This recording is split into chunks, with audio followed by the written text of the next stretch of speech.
சிறந்த மகத்தான மாணிக்கவாசக பெருமானுடைய சிவபுராணத்திலே கூறப்பட்டுள்ள வரிகளிலே பல இடங்களிலே சிவபுராணத்திலே இறை தத்துவத்தை வெட்ட வெளிச்சமாக பேசியிருக்கிறார்கள்.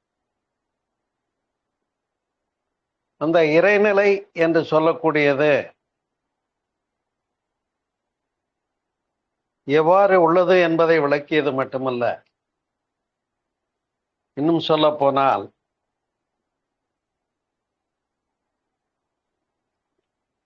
விஞ்ஞான ரீதியாகவும் அதனை மகரிஷி அவர்களும் விளக்கி இருக்கிறார்கள் என்கிறதை சிந்திக்கும் போது சிறப்புதான். அப்படியெல்லாம் பல இடங்களிலே விரிவாக பேசிய சிவபுராணம் சிவ தத்துவத்தை மிகச் சிறப்பாக பேசிய வகையிலே சிவம் என்பதும் சக்தி என்பதும் இரு பெரும் இறை தத்துவங்கள் என்பதை அறிவோம். ஆனால் அதுல என்ன கொடுக்குறாங்கன்னா, சிவம் இல்லையேல் சக்தி இல்லை, சக்தி இல்லையேல் சிவம் இல்லை என்று சொல்லப்படுகின்ற வரிகளை சிந்தித்திருக்கிறோம். அதனை அர்த்தநாரீஸ்வரர் தத்துவமாகவும் வடிவமைத்து நாம் பார்த்திருக்கிறோம். அது என்னன்னு கேட்டா, அணுவுக்கு அணுவாய் அப்பாலுக்கு அப்பாலாய் கணுமுற்று நின்ற காட்சியும் காட்டி என்று விநாயகர கோவில்ல ஔவையார் பாடினது போல அணுவனுடைய தத்துவத்தை, அணு என்பதை பற்றி சிந்திக்கின்ற போது அன்புள்ளங்களே, அணுவனுடைய மையத்திலே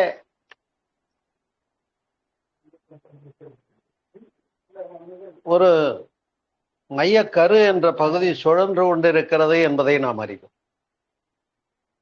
அணு என்பதை தெரியும் உங்களுக்கு, ஆட்டம் என்று சயின்ஸும் முன்னெடுத்திருக்கின்ற ஒன்றுதான். அந்த அணு விஞ்ஞானத்தின் அடிப்படையிலே பார்த்தால் அணுவினுடைய மையத்திலே மையக்கரு ஒன்று இருக்கிறது. இந்த மையக்கருவானது சுழன்று கொண்டிருக்கிறது என்பதையும் விஞ்ஞானமும் ஏற்றுக்கொள்ளுகிறது. அந்த சுழற்சியைத்தான் இங்கே நாம் சக்தி தத்துவம் என்று சொல்லுகிறோம். உதாரணமாக, ஒரு சக்கரம் சுழல்கிறது என்று எடுத்துக்கொண்டோமே என்று சொன்னால் அது இயக்கம்தானே. அப்படி சுழலக்கூடிய சக்கரம் என்று சொல்லக்கூடியது மத்தியிலே ஒரு நிலையான ஒரு அச்சு இல்லை என்றால் என்னாகும்?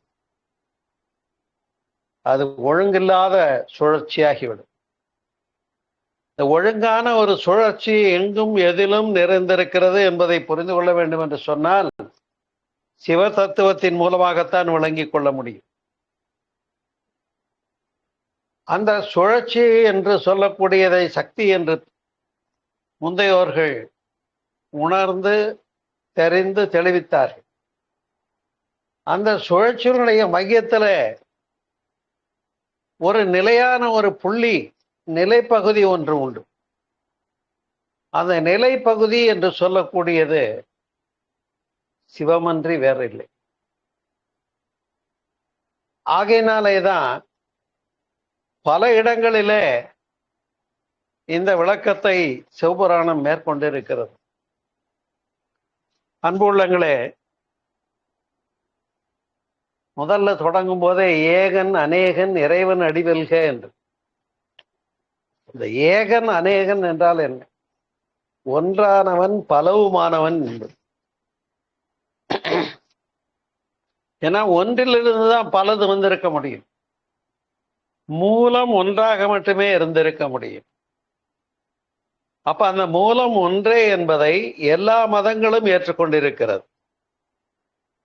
இன்னும் குறிப்பாக சொல்ல போனால், மூலம் ஒன்றே என்ற மிகப்பெரிய தத்துவத்தை அனாதி என்று டாவோயிசம் பேசுகிறது. அனாதி என்றால் நமக்கெல்லாம் தெரியும். குழந்தைங்களை கூட சொல்லுவாங்க அனாதை குழந்தைமோ இல்லையா, அனாதை இல்லம் என்று சொல்லுவோம். அப்ப அந்த ஆதியாகிய பெற்றோரை அற்ற குழந்தைகளை அனாதி என்று சொல்லுவோம். இங்கே அந்த சிவமும் அதுதான் ஆதியாகவும் அனாதியாகவும் இருப்பது. அதே போல மூலம் ஒன்றே என்றுதான் எகிப்திய மதமும் பேசுகிறது. ஆனால் அந்த ஒன்றாகிய மூலம் பிற உயிர்களிலும் விரிந்திருக்கிறது என்று எகிப்திய மதமும் பேசுகிறது. ஆகையினாலேதான் எல்லா கோணங்களிலும் நாம் துணிந்து சிந்திக்க முடிகிறது. இந்த வரிகள் நமக்கு நம்முடைய இந்து தத்துவம் தென்னாடுடைய சிவனை போற்றி எந்நாட்டவர்க்கும் இறைவா போற்றி என்று சொல்லக்கூடிய அளவுக்கு தெளிவான ஒன்றாகும். அதனால்தான் ஒரு வரியில அடுத்த போல பார்த்தீங்கன்னா, வேகம் கெடுத்தாண்ட வேந்தன் அடிவெல்க என்று பேசுகிறார்கள். இதுதான் நாம் இன்றைக்கு சொல்லக்கூடிய அந்த சுழற்சி இயக்கம், அதுதான் சக்தி என்பதும், அந்த சுழற்சியுடைய மையப்புள்ளி சுழலாத நிலைப்பகுதி ஒன்று உண்டு என்பதும், அந்த சுழலாத நிலைப்பகுதியை சிவம் என்று சொன்னார்கள் என்பதும், அதைத்தான் நாம் இங்கு கடவுள் இறை நிலை என்று சொல்லுகிறோம். வேதாத்திரி மகரிஷி அவர்களும் இறை நிலை என்று சொல்லுகிறோம். ஏன்னா நிலை என்றால் என்றைக்கும் உள்ள பொருள் என்று பெயர். எங்கும் நிறைந்தவன் உண்டா இல்லையா இறைவன்? அப்ப எங்கும் நிறைந்துள்ளது, என்றைக்கும் உள்ள பொருள், ஆதியும் அந்தமும் இல்லாத அரும்பெரும் ஜோதி நாம் பாட கேட்டோமோன்னு பாடியிருக்காங்க.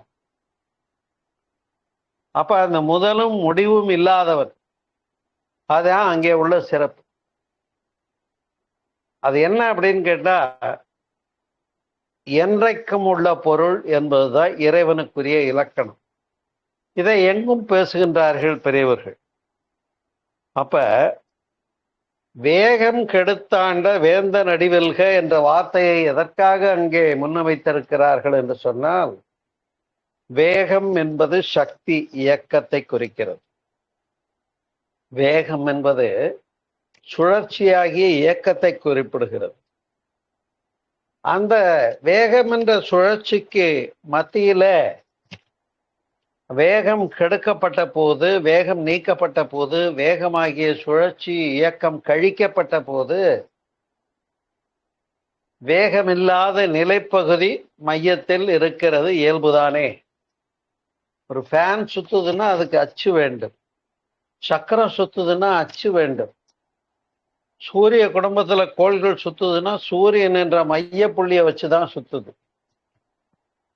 அதுபோலத்தான் நண்பர்களே, எல்லாமே சுழற்சியை மையமாக கொண்டதாக இருக்கிறது என்பதிலே மாற்று இல்லை. நாமளும் எங்க போனாலும் வீட்டுக்கு வந்து சேர்ந்துடுறோம். அதுதான். அப்ப இதை உணர்ந்து கொள்வதற்காக நீங்க வேற எங்கேயும் போக வேண்டாம். நீங்கள் உங்கள் மனதை குவிக்கிற போது, உங்களுடைய உள்ளத்தை குவிக்கிற போது, உள்ளத்து உள்ளேயே உள்ளான் என்று பேசுகிறார்கள். அதுதான் உள்ளானே இல்லானே என்றது இன்றைக்கு தலைப்பாக்கினோம். இதை கேட்கும் போது உங்களுக்கெல்லாம் ஒரு டவுட் வரணும். அது எப்படி உள்ளானே என்று சொன்னால் இருக்கிறான் என்று பொருள், அவனையே இல்லானே என்றும் சொன்னால் என்ன பொருளாக இருக்க முடியும்? ஏனென்று சொன்னால், ஆதியும் அந்தமும் இல்லாத அரும்பெரும் ஜோதியை நாம் பாட கேட்டோமோன்றாங்க. அப்ப இந்த ஒரு தனிச்சிறப்பு, இதையேதான்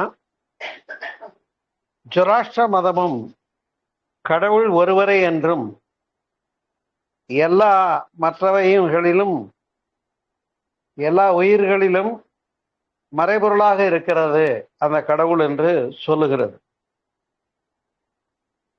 இஸ்லாத்துல எடுத்துக்கிட்டீங்கன்னா அந்த வெட்ட வெளியைத்தான் குறிப்பிட்டு தொழுகைக்கு அமைத்து விடுகிறார்கள். ஓருருவம் ஒரு நாமம் இல்லானை தெல்லேமும் கொட்டோமோ என்று பாடுகின்றார்கள் இல்லையா? ஓர் உருவம் இல்லாதவன் என்று இறைவனை சுட்ட முடிகிறது. அதுதான் இன்னைக்கு நமக்கு அடிப்படையான சிந்தனை. ஏன்னா உள்ளானே இல்லானே என்று சொன்னால் அந்த ஒருவனைத்தான் அப்படி விழிக்க முடியும். அவன் என்றைக்கும் உள்ளவன், ஆனால் வடிவம் இல்லாதவன். அருணகிரிநாதர் சொல்லுகிறார், உருவாய் அருவாய் உளதாய் இளதாய் மறுவாய் மலராய் என்று பேசுகிறார். உருவாகவும் அவன் இருக்கிறான், அருவமாகவும் அவன் இருக்கிறான் என்பது சிறப்பு. அதைத்தான் இங்கே சிந்திக்கிறோம். உருவமற்றதை சிவம் என்றோம், உருவத்தை ஏக்கம் என்கிற சக்தி என்று குறிப்பிடுகிறோம். அவ்வாறு இன்னும் அதை பற்றி சிவபுராணம் விரித்துரைக்கின்ற போது, அன்பர்க்கு அன்பனே யாவையுமாய் அல்லவுமாய் என்று பேசுகிறார்கள். யாவையுமாய் என்றால் அனைத்துமாய் நின்றாயே நாங்கள் வேறோ என்று ஒரு கவியிலே வரும். அதான் யாவையுமாய் என்பது. எங்கும் நிறைந்தவன் என்பார்கள் இறைவனை, இல்லையா? பரிபூரணன் என்று சொல்லுவார்கள். டோட்டாலிட்டி அப்படின்னு சொல்லுவோம். அப்ப அதைத்தான் அணுவுக்கு அணுவாய் அப்பாலுக்கு அப்பாலாய் என்று சொன்னாங்க. அந்த அப்பால்ன்றது எதுன்னு கேட்டா, இந்த சூரிய குடும்பம் மட்டுமல்ல, கோடானு கோடி கோள்களை உள்ளடக்கிய இந்த பிரபஞ்சத்தை நினைத்தோம் என்று சொன்னாலும் அங்கும் வெளி இருக்கிறது, இல்லையா? நீங்கள் அறிவீர்கள், நாம் நம்முடைய பூமி என்ற கிரகத்திலிருந்து ராக்கெட் விட்டு மேலே போகும்போது காற்றழுத்தம் குறைந்து கொண்டே போய் காற்றும் இல்லாத இடம் உண்டு, விண் என்று சொல்லுகிறோம், அல்லது வெளி என்றும் சொல்லலாம். அங்க கொண்டு போய் தான் ஸ்பேஸ் ஸ்டேஷனை நிறுத்தி வச்சிருக்காங்க. அங்க கொண்டு போய் தான் சூரியனை ஆராய்வதற்காக கொண்டு போன ஆதித்யா, இல்லையா, அதை கொண்டு வாங்க நிறுத்தி வச்சிருக்காங்க. அது அங்கிருந்து அங்க நிக்கிறதுக்கு ஒன்றும் பெட்ரோல் வேண்டியதில்லை, எஃபோர்ட் வேண்டியதில்லை, எஃபோர்ட் இல்லாதது இந்த வெளி என்று சொல்லக்கூடியது. அது சொல்லும் போது தான் யாவுமாய் யாவையுமாய் அல்லவுமாய் என்று பாடுகின்றார்கள். எவ்வளவு சிறப்பு பாருங்களேன். அதுல எல்லாமா நீ இருக்கன்னு இறைவனை பார்த்து சொன்னா அது ஒரு சிறப்பு தான். அதுதான் அவனுக்கு பெருமையுடையது. அவனே பார்த்து அல்லவுமாய் இருக்க, நீயும் இல்லாதவனுமாய் இருக்காய்ன்னு சொல்றதுதான் நம்ம இன்னைக்கு சிந்திக்க வேண்டிய ஒன்று. ஏன் அந்த வார்த்தைய கடவுளுக்கு, சிவத்துக்கு, எல்லாமல்ல அந்த பேராற்றலுக்கு அல்லவுமாயின்னு சொன்னாங்கன்றதுதான் கேள்வி. ஏன்னா ஒரு காலகட்டத்தில் கடவுள் இல்லை, இல்லவே இல்லை என்று ஈவேரா பெரியார் சொல்லுகிற போது, இல்லை என்று சொல்லுகிறவரும் நல்லபடியாக நீண்ட காலம் வாழ்ந்து கொண்டிருக்கிறார் இத்தனை ஆண்டுகள். உடனடியாக அங்கேருந்து பனிஷ்மெண்ட் வந்திருக்கணும்னு பயந்தாங்க, இல்லையேன்னு யோசிச்சாங்க. ஆமா, அதனால்தான் அவர் சொன்னார், ஒண்ணும் இல்லைன்னாரு. உரித்து பார்த்தால் வெங்காயத்தில் ஒன்றும் இருக்காது என்று. தோலை உரிச்சுக்கிட்டே போனா கடைசியில் என்ன ஒண்ணும் இல்லை. அதே மாதிரி அதை கழித்து கொண்டே போகிறது என்று சொல்றாங்க. வேதங்கள் அதை சொல்லுகிறது. நேதி நேதி நேதி என்று கழித்து கொண்டே போகிறது என்று சொல்லப்படுகிறது. அப்ப அதை நீக்கி கொண்டே போகிறது. அதை மைனஸ் பண்ணிட்டே போன கடைசியில் என்ன இருக்குன்னா ஜீரோ தான். அந்த ஜீரோவுக்கு பவர் உண்டு. அந்த ஜீரோ தான் எல்லா பவரும் உள்ளது. அந்த ஜீரோ ஸ்டேட் ஆஃப் மைண்டுன்னு சொல்லக்கூடியது தான் இறை நிலை என்று சொல்லுகிறோம். அதை உணர்ந்தவர்களை பூஜ்யர்கள் என்று சொன்னார்கள். அதை உணர்ந்தவர்களை பூஜ்ய ஸ்ரீன்னு சொல்லுவாங்க. நீங்க கேள்விப்பட்டிருப்பீங்க. ஆகையினாலே அதே இறைவனை ஜோதியனே என்று சொல்லி துல்லிருளே என்றும் சொல்லுகிறார்கள்.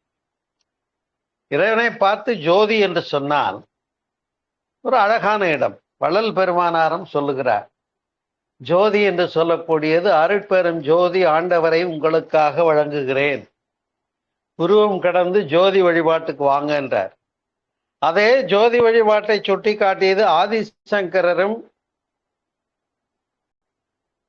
சைவம், வைணவம், சாக்தம், கௌமாரம், காணவத்தியம், கௌமாரம், சௌரம் என்று ஒளி வழிபாட்டை குறிப்பிடுகிறார்.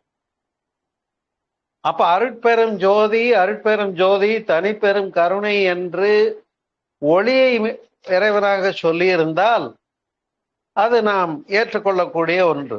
ஆனால் சிந்திக்க வேண்டிய அதிலே ஒன்று என்னவென்றால், ஜோதியனே துல் இருளே என்று சொல்லுகிறார்கள். அவனே போய் இறைவனை என்ன சொல்றாங்க, ஜோதின்னு சொல்லிட்டு துல் இருளே அப்படின்ட்டாங்க. அதை தான் நாம சிந்திக்கணும். ஏன் இருட்டுன்னு சொல்றாங்க? அன்பர்களே, இங்கே வெளிச்சம் என்று ஒன்று இருக்கிறது என்று சொன்னால், இயல்பாகவே அந்த குழல் விளக்குக்கு பின்பக்கத்துல என்ன இருக்கு? இருட்டுன்னு ஒண்ணு இருக்கு. உண்டா இல்லையா? இருக்குன்னு ஒண்ணு இருக்குன்னு வச்சுட்டா அதுக்கு பின்னாடி இல்லைங்கிறது ஒண்ணு இருக்கு. ஒரு நாணயத்தின் மறுபக்கம் போல நன்மை தீமை பாவம் புண்ணியம் நல்லது கெட்டது விருப்பு வெறுப்பு வேண்டுதல் வேண்டாமை பகல் இரவு என்று சொன்னார்கள். அதுபோல உள்ளானே இல்லானே என்பது சிறப்பான இன்றைய தலைப்பு. அப்படி அதனை ஜோதியனே துல்லிருளே என்று பேசுகின்றது சிவபுராணம் பேசுகிறது. யாரும் சாமானியமா பேசல, வரி அல்ல இது. மாணிக்க வாசக பெருமானுடைய வார்த்தைகள் அல்லவா. எனவே துல்லிருளே தோன்றா பெருமையனே என்று சொல்லுகிறார்கள். இங்கதான் நாம ரொம்ப சிந்திக்க வேண்டிய ஒரு இடம். தோன்றா என்றால் என்ன அர்த்தம்? தோன்றுதல் என்றால் உருவமாக, அங்க போக்கஸ்டு, தட் இஸ் த. தோன்றா பெருமையனே என்று சொன்னால் மறைபொருளாக. இப்ப நான் இருக்கிறேன் என்று சொன்னால், ஒவ்வொரு ஆடவனுக்கு பின்னும் ஒரு பெண் இருக்கிறாள், ஆற்றலை வழங்குகிறவளாக. புஷ்பேக்னு சொல்லுவாங்க. அதேதான் ஒரு கோயில்ல கூட வரும், தோன்றா துணைநாதர் சன்னதின்னு. அவர் அங்க இருக்காரு, தோற்றமா இல்லை. யாரு? சிவபெருமான் கோயில்.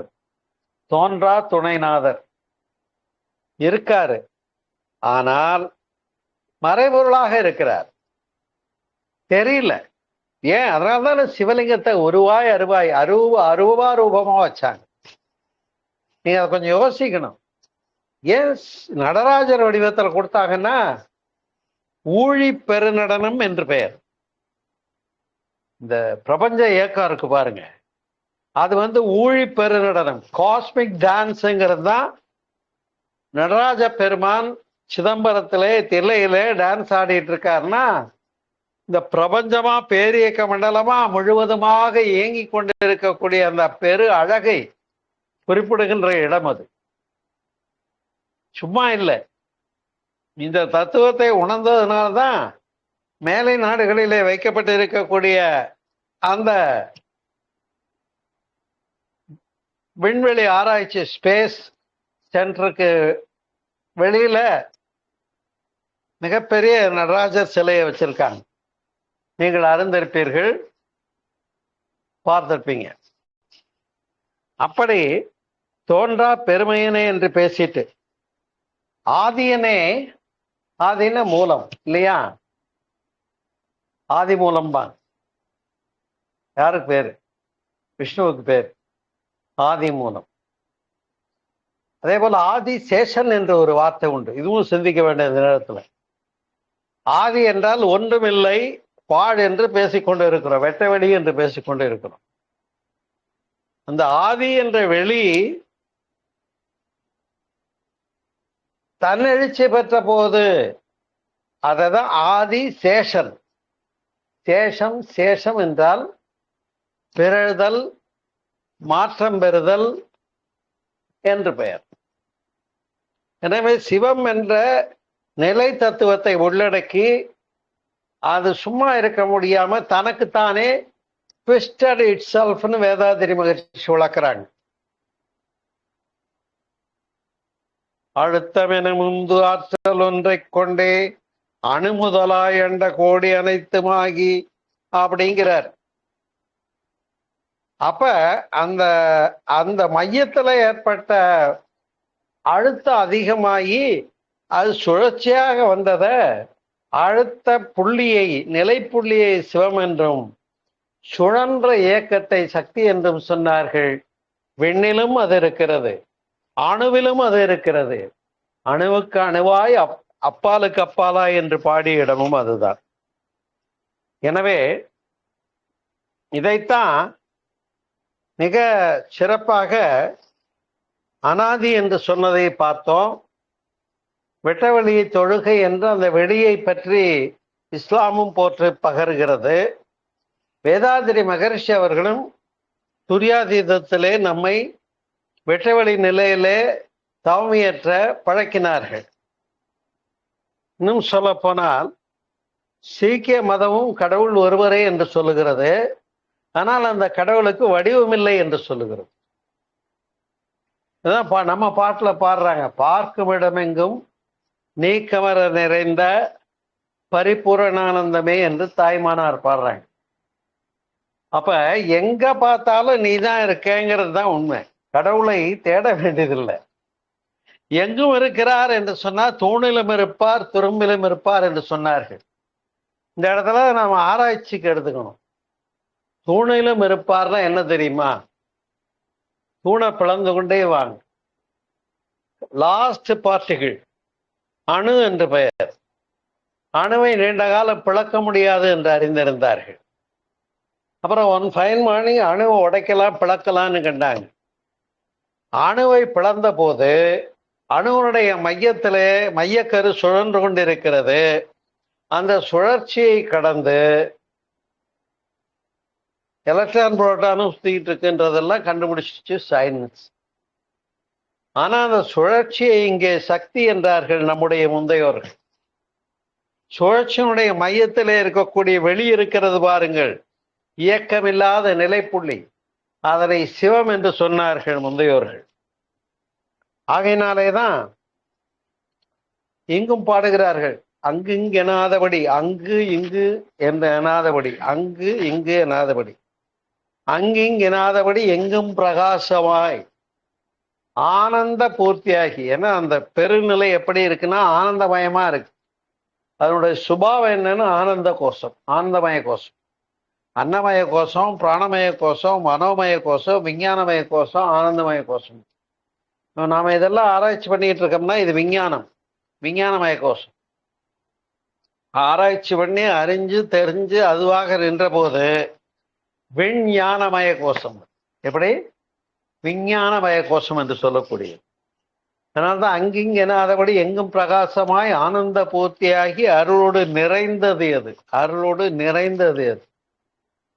தன் அருள் வெளிக்குள்ளே அகிலாண்ட கோடியெல்லாம் தங்கும்படிக்கு தன் அருள் வெளி, அங்கேயும் வெளின்னு போடுறாங்க பாருங்க. அதான் ஆதாரம்.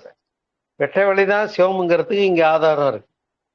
தன் அருள் வெளிக்குள்ளே அகிலாண்ட கோடியெல்லாம் தங்கும்படிக்கு இச்சை வைத்து உயிர்க்கு உயிராய், நண்பர்களே இந்த உயிர்க்கு உயிராய் தழைத்ததுன்னா அவ்வளவு அர்த்தம் அதுக்குள்ள இருக்கு.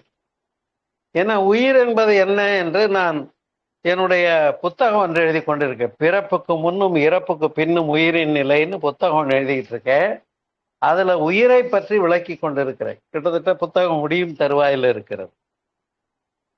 அதுல உயிரை விளக்குகிற போது உயிர் என்பது என்னன்னா நுண்ணியக்க மூலக்கூறுகளின் தொகுப்பு என்று காண்கிறோம். அதான் ஜீவகாந்தம் என்றும் சொல்லுகிறோம். அந்த லீஸ்ட் ரிலிங் பார்ட்டிகள்னு பார்த்தோம் இல்லையா? அப்ப அந்த லீஸ்ட் சுழலும் பகுதியினுடைய மையத்திருப்பது இறை நிலை, சுழற்சி சக்தி. அதனுடைய எனர்ஜி பரவனா காந்தம். இதைத்தான் அந்த நூலிலே விளக்கி இருக்கிறோம். அன்புள்ளங்களே, நான் தான் ஒன்றல்லன் இறைவனை, ஒன்றல்லன் என்னடா அது கடவுள் ஒண்ணுன்னு எல்லா பக்கம் சொன்னாங்கல்ல, ஒன்றே கடவுள் ஒருவனே தேவன் என்றெல்லாம் சொன்னாங்க. இங்க என்ன சொல்றாங்க? ஒன்றல்லன். சரிங்க, என்ன சொல்ல வர்றீங்க? இரண்டல்லன். என்னப்பாச்சு? ஒண்ணும் இல்லைங்கிற, ரெண்டும் இல்லைங்கிற. அடுத்த பெரிய வார்த்தையும் போடுறாங்க, அல்லா அலியும் அல்லன்றாங்க. இப்ப என்ன குழந்தை பிறக்க போகுதுன்னு கேட்டா என்ன சொல்லுவீங்க? பையன் பிறக்க போகுதுன்னு நீங்க சொல்றீங்க, பொண்ணு பிறக்க போகுதுன்னு அவங்க சொல்றாங்க. ஆமா, நான் என்ன சொல்றேன்? ஒண்ணு பொண்ணு பிறக்க போகுது, இல்ல பையன் பிறக்க போகுது, அவ்வளவுதானேன்னு நான் சொல்றேன். இப்ப ஒன்றல்லன் இரண்டல்லன் அல்லாஹ் அலியும் அல்லன் என்று பாடினார்களே ஏன்? அங்கதான் அந்த துள்ளிரல் என்று சொல்லக்கூடியது. அதை தான் ஒண்ணுமில்லைங்கிறது தான் பேராற்றல். நாம் என்ன சொல்ல வரோம்னா, சிவம் என்பது இட் இஸ் ஒண்ணுமில்லை, இஸ் நத்திங் பட் நத்திங். வெட்ட வெளிச்சமா சொல்லலாம். அதனால்தான் வெட்ட வெளிதனை மெய்யென்று இருப்பவருக்கு பட்டயம் எது கிடைக்குதம்பா என்று சித்தர் பாடல்களை பாடிட்டாங்க. அந்த வெட்ட வெளியைத்தான் சொல்லுகிறார்கள். சீன நாட்டு லாட்சு என்ற நிபுணர் பேசுகிறார். எது இல்லையோ அதை உபயோகி என்று சொல்லுகிறார். நாமளும் அந்த ஒன்றில்லாத ஒன்றை மனம் எட்டுகிற போது நாம் அதுவாகிறோம். அதை ஓஷோவும் பேசுகிறார், ரமணரும் இருந்து காட்டினார். ஆக மொத்தத்துல இந்த ஸ்டேட்டை பத்தி பேசாத பெரியவங்களே கிடையாது. அதுதான் சிறப்பு, அன்பு உள்ளங்களே. எனவே சிவராணத்தை ஒரு பாட வேண்டிய பாட்டா தூக்கி வச்சுக்கிட்டு பூஜையில போய் நின்று இல்லையா, ஏகன் அநேகன் இறைவன் அடிவெல்க எல்லாம் சொல்லியிருப்போம். வேகம் கெடுத்தாண்ட வேந்தன் அடிவெல்க இல்லைங்களா? இன்னும் சொல்ல போனா கூர்த்தமை ஞானத்தால் கொண்டுணர்வார் தம் கருத்தில் என்று பாடுகிறார். கூர்த்த மெய்ஞானத்தால். இப்ப என்ன பேசிட்டு இருக்கோம்? மெய்ஞானம்னா விஞ்ஞானம், ஆராய்ச்சி, அறிவு. ஞானம் என்றால் அறிவு. கூர்த்த மெய்ஞானத்தால் கொண்டு உணர்வார் தம் கருத்தில். இதை வெறும் வார்த்தையில கேட்டுட்டு நல்லா இருந்தது, பேசுறதுக்கு நல்லா இருந்ததுன்னு அர்த்தம் இல்லை. அதை உணர்ந்து அதுவாகவே நிக்க சொன்னாங்க.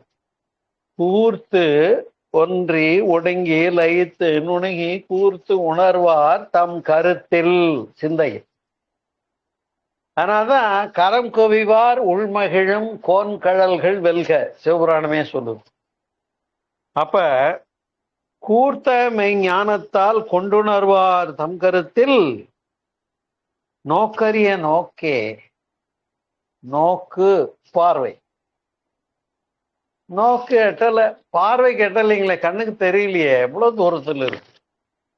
அதான் நோக்கரிய நோக்கே. நுணுக்கரிய நுண்ணுணர்வே. நுணுகி நுணுகி நுணுகி நுணுகி நுணுகி நுணுகி இன்னும் நுணுகு இன்னொன்று நுணுகு என்று நாம் உள்ளுக்குள்ளே நுணுகி போனா என்ன ஆகிறோம்னா அவனாயிடும். அதுதான் வெளி, அதுதான் வெட்ட வெளி, அதுதான் சிவம், அதுதான் கடவுள். வெட்ட வெளிதான் கடவுள்ன்றதுல உங்களுக்கு ஐயமே வேண்டாம். இத்தனை பெரியவங்களுடைய கவிகளையும் ஆதாரம் சொல்லி எல்லா மதங்கள் சொன்னதையும் இங்கே கம்பைன் பண்ணி உங்களுக்கு இப்ப கொடுத்துக்கிட்டு இருக்கேன் நான். ஆகையினாலே நோக்கரிய நோக்கே நுணுக்கரிய நுண்ணுணர்வே. பாருங்க, இந்த இடம் தான் சிவபுராணத்துல எனக்கு ரொம்ப பிடிக்கும். போக்கும் வரவும் இல் புண்ணியனேன்னு பாடி இருக்கலாம், அவங்க அப்படி பாடலைங்க. போக்கும் வரவும்னா என்னன்னா, இறைவனை நாம் சென்று அடைய வேண்டும். இதுக்கு பேர் என்ன? நாம இறைவன்கிட்ட போறது உண்டா இல்லையா? தட்சிணாமூர்த்தி இப்படி காட்டினார். என்ன அர்த்தம்? இந்த ஆள்காட்டி விரல்ன்றது ஆன்மாவை குறிக்கும், கட்டை விரல் சிவத்தை சிவநிலையை கடவுளை குறிக்கும். இந்த ஆன்மா ஆணவம் கர்மம் மாயை என்ற மூன்றோடு இணைந்திருக்கிறது எப்போதும், உண்டா இல்லையா?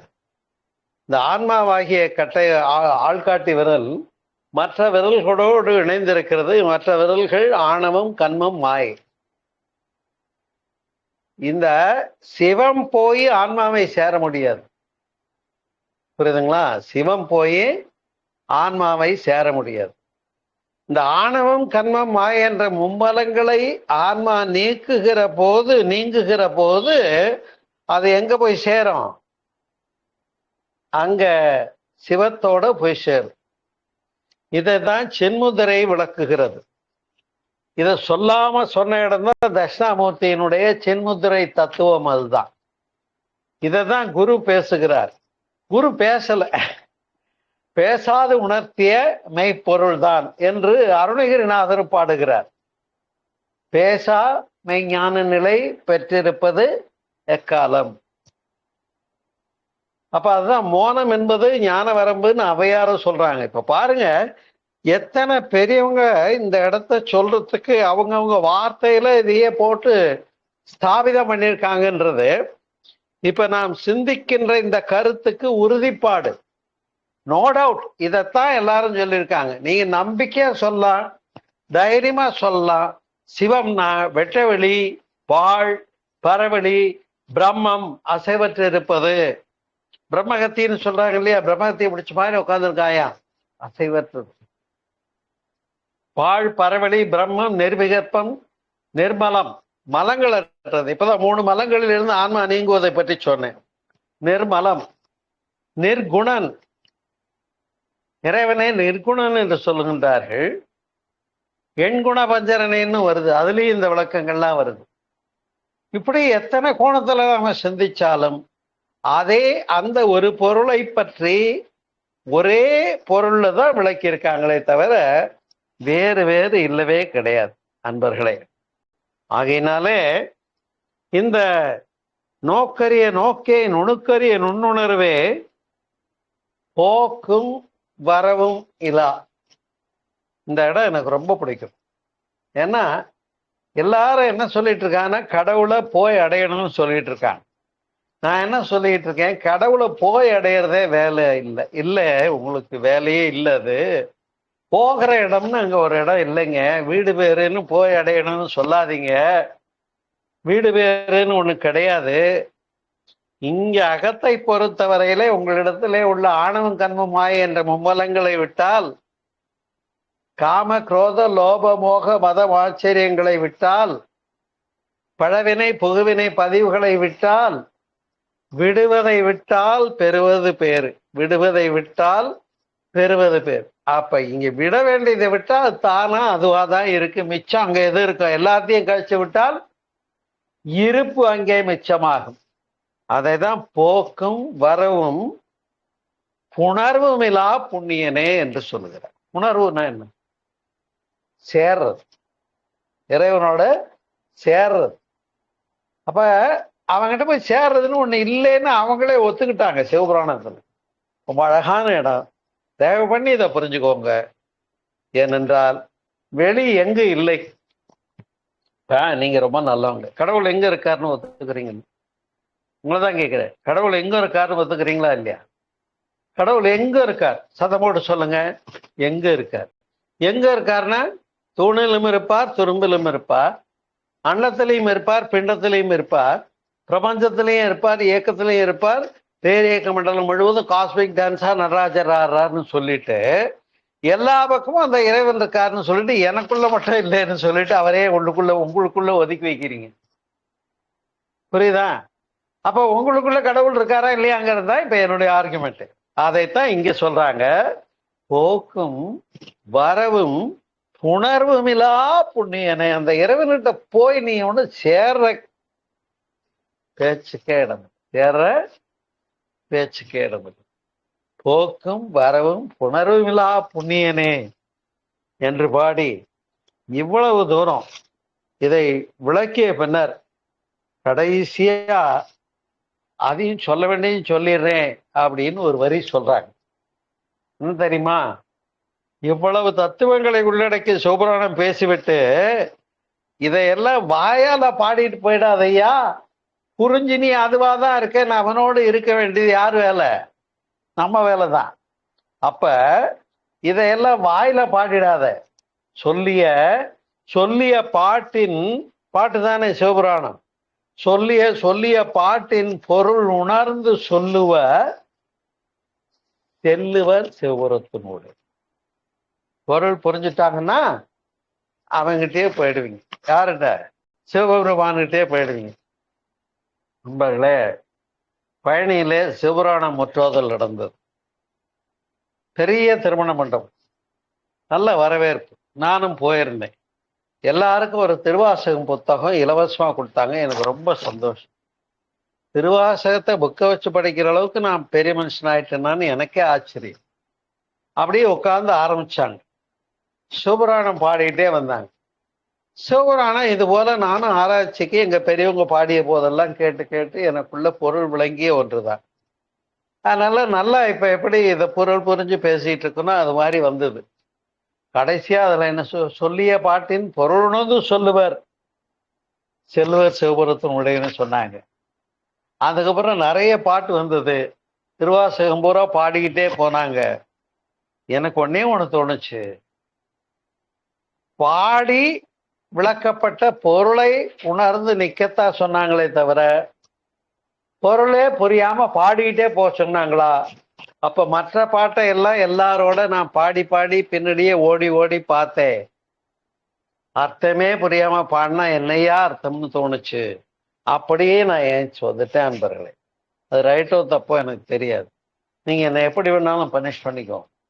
ஆனால் சிவராணத்தினுடைய நிறைவுல சொல்லிய சொல்லிய பாட்டின் பொருளுணர்ந்து சொல்லுவர் மட்டுமே சிவனிடத்திலே சென்று சேர முடியும் என்று பாடிய தனிச்சிறப்பை மிக அழகாக உணர்த்திய ஒரு பேருண்மையை இன்றைக்கு நாம் சிந்தித்திருக்கிறோம்.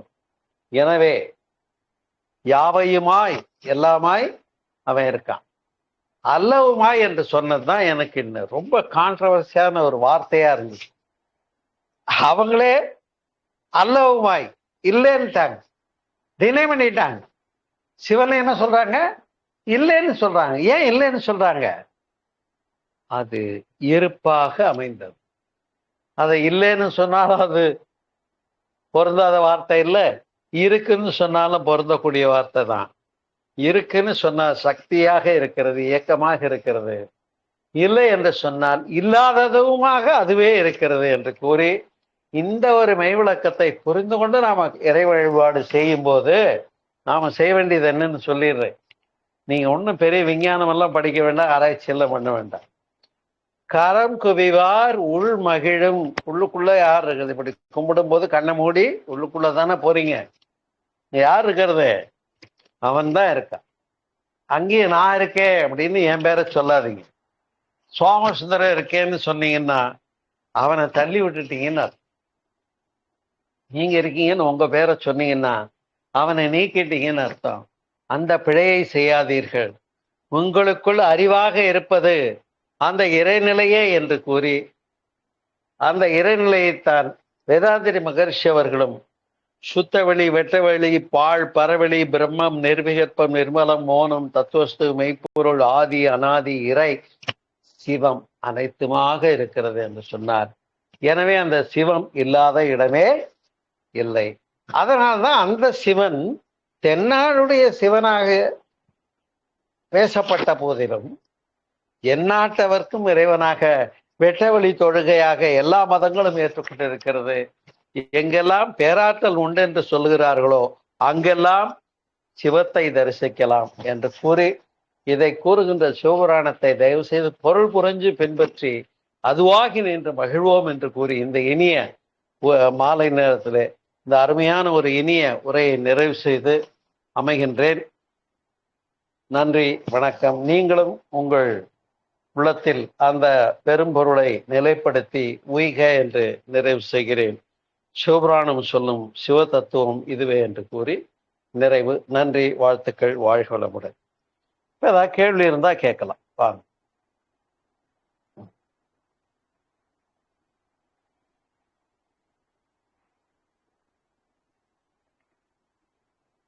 ஏதாவது கேள்வி இருக்கா?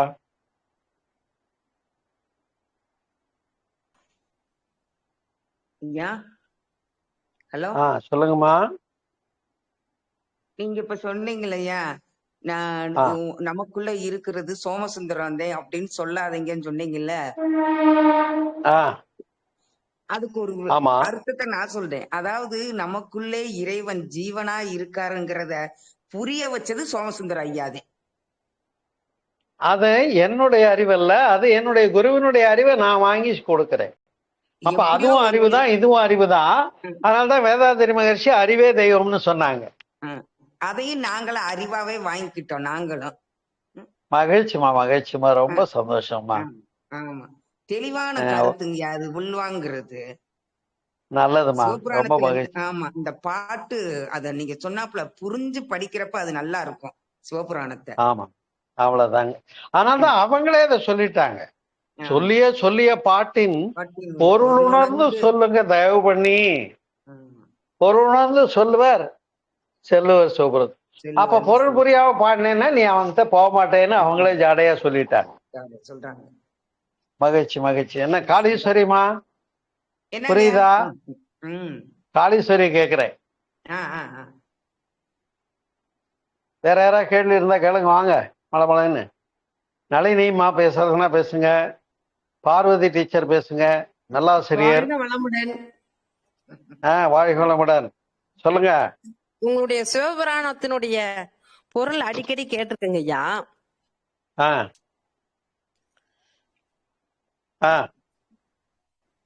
அதுல ஒரே ஒரு வரி மட்டும், ஆ மறைந்திருந்தா எம்பெருமான் வல்வினையேன் தன்னை மறைந்திட மூடிய மாய இருளை அறம்பாவம் என்னும் அருங்கயிற்றால் கட்டின்னு சொல்றாருப்பா. அந்த அருங்கயிற்றால் கட்டிங்கிறது நம்ம அத என்ன பொருளா எடுத்துக்கலாம்? அத வரி இன்னொரு தடவை சொல்லுங்க. மறைந்திருந்தா, அதாவது நிறங்கள் ஓர் ஐந்துடையாய் விண்ணோர்கள் ஏத்த மறைந்திருந்தாய் எம்பெருமான் வல்வினையேன் தன்னை மறைந்திட மூடிய மாய இருளை அறம்பாவம் என்னும் அருங்கயிற்றால் கட்டி. அதுல வர்றது என்னன்னா, புறந்தோல் பொறுத்து எங்கும் புழுவழுக்கு மூடி மலஞ்சோறும் 9 வாய். ஆமா, அதாவது அகம்பாவம் வருகிறதுனால, முனைப்பு வருகிறதுனால வரக்கூடியது அகம்பாவம் இந்த பேதங்கள். சரியா? ஆமா. அப்ப அறவழி நின்று அவன் பாவம் பெறுவதை அப்படி குறிப்பிடுகிறார். அறவழி நின்று அவன் பாவம் பெறுவதை அப்படி குறிப்பிடுகிறார். வேறொன்று. ஏன்னா இப்ப அந்த வண்ணங்கள் வேறாகி என்று சொன்னா, வண்ணங்கள் வேறாக தென்பட்டாலும் வண்ணங்களின் மூலம் ஒன்றுதானே. அதை விஞ்ஞானமும் பேசுகிறது. இப்ப வண்ணங்கள் நாம பார்க்கதான் வேறு வேறா தெரியுது, ஆனா உள்ளுக்குள்ள ரேசனுடைய தன்மை ஒன்றுதான் என்று அறிவோம். எனவே எல்லா ஒளியுமாக பேசப்பட்டது இறைநிலை. ஒளி இல்லாத இருளாகும் துள்ளிருளே என்ற வார்த்தையை போட்டார்கள் இல்லையா? அதை நான் எடுத்து விளக்கினேன். அதனால அது ஒளியா. நான் பழனியில வள்ளலார் அமைப்புல ஒரு மிகப்பெரிய வித்தகர், ரொம்ப தீவிரமான வள்ளலார் பக்தர். அவரை போய் பார்த்து பேசிட்டு இருக்கேன். அவரும் நானும் ஃப்ரெண்டு தான். அது எப்படி உங்க வேதாதிரி அந்த வெட்ட வெளி இருட்டுன்னு வேற பேசிட்டாரு, இறைவன் ஒளியாத்தானே இருக்காரு, அதை எப்படி அந்த இறைவனை இருட்டுன்னு பேசுறாரு? எங்க வள்ளலார் அருட்பெரும் ஜோதி, அருட்பெரும் ஜோதி, தனிப்பெரும் கருணை, அருட்பெரும் ஜோதின்னு சொன்னாரு. உங்க வேதாதிரி எப்படி இருட்டுன்னு சொன்னாரு? என்கிட்ட வம்புக்கு வந்துட்டார். ஆனா அதுல ஒரு அழக பார்க்கணும். நீங்க ஒரு நாணயத்துக்கு 2 பக்கம் உண்டுன்னு தெரியும். நீங்க நான் பார்த்த பூவா தலையாவில் ஒன்றை மட்டும் தான் ஏத்துக்குவேன்னா அது எப்படி? அது பார்க்காத இன்னொரு பக்கமும் இருக்கா இல்லையா? அதே போல இருட்டு என்று சொன்னால் அங்கே ஒரு பக்கம் ஒளியும் இருக்கிறது, உண்டு என்று சொன்னால் அங்கே இல்லை என்பதும் இருக்கிறது, உருவம் என்று சொன்னால் அங்கே அருவமும் இருக்கிறது, உள்ளானே இல்லானே என்று சொன்னால் ரெண்டும் அவனே என்பதை இதே பாடல் மூலமாக நாம் உறுதி செய்து கொள்கிறோம் என்பதை தெளிவாகிறதா? வேற டவுட் இருக்கா? அருமை ஐயா, அருமை ஐயா. அந்த ஆதிசேஷன், ஆதி விஷ்ணு, ஆதி மூலம் அருமையா அதனுடைய கருத்தும் வெட்டவெளி தன்னெழுச்சி பெற்றது போது இப்பதான் அந்த பாடலோட அர்த்தமெல்லாம் இப்ப புரியுது. மகரிஷியினுடைய எவ்வளவு பெரிய பாக்கியம் நமக்கு கிடைத்தது. உண்மைதான் ஐயா. அது உங்க மூலமாக அந்த அம்மா சொன்ன மாதிரி நாங்க உங்க பார்வதி டீச்சர் கட்டாய் மூலமாக டீச்சருக்கு தவறு கிடைக்கிறது கஷ்டமா இருக்கும். அவங்க பழனில இருந்து தள்ளி இருக்காங்க. வேற யாராவது கேள்வி கேட்கறதுன்னா வாங்க. நளினிமா நல்லா இருக்கீங்களா? வாழ்க வளமுடன். மகரிஷி மூலமா அத கோபாலகிருஷ்ணன்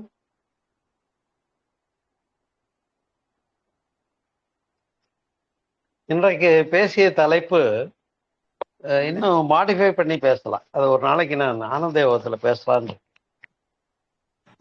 சரியா? அம்மாவும் சொன்னாங்க, இது தலைப்பு நீங்க இங்கேயே விட அங்க நிறைய சென்று சேருமேன்னு கேட்டாங்க.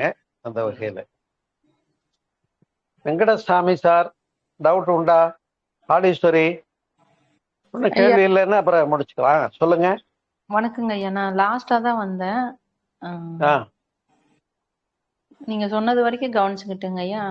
தேங்க்யூங்க ஓ, ஐயா. மகிழ்ச்சிமா. வெங்கடசாமி, ஐயா அது நியூமராலஜி படி அப்படி வச்சிருக்காங்க ஐயா. உங்க பேர் என்னம்மா? என்னோட பேர் கௌசல்யாங்க ஐயா. கௌசல்யா, எந்த ஊரு? ஐயா கோயம்புத்தூர் பக்கங்க. சரி சரி, மகிழ்ச்சி மகிழ்ச்சி. இதுக்கு முன்னால என்னுடைய உரை கேட்டிருக்கீங்களா? இது எதுல மெய்ப்பொருள் ஆன்மீகத்துல வந்திருக்கீங்களா? ஏதோ ஒரு வீடியோ பார்த்த ஞாபகம் இருக்கு. நீங்க இப்போ எனக்கு இதுல அனுப்பிச்சுட்டு இருந்தீங்க, யூடியூப் இதுல வந்துட்டு இந்த டெலிகிராம்ல வந்துச்சு உங்க இது, அதனால நான் வந்து மகிழ்ச்சி, ஜாயின். நல்லதுமா. என்னுடைய இதுல உங்களை ஜாயின் பண்ணிக்கிறேன். வாழ்வியல் வசந்த யோகா வாட்ஸ்அப்லயும் இருக்கு, டெலிகிராம்ல நான் இது போல கிளாஸ் வழக்கமா புதன்கிழமை தோறும் நடத்துறேன். உங்களை ஜாயின் பண்ணிக்கிறேன். ஓகேங்க ஐயா, நன்றிங்க ஐயா, தேங்க்யூங்க. வாழ்க வளமுடன். ஓகே ஓகே, மகிழ்ச்சி. வேற கேள்வி?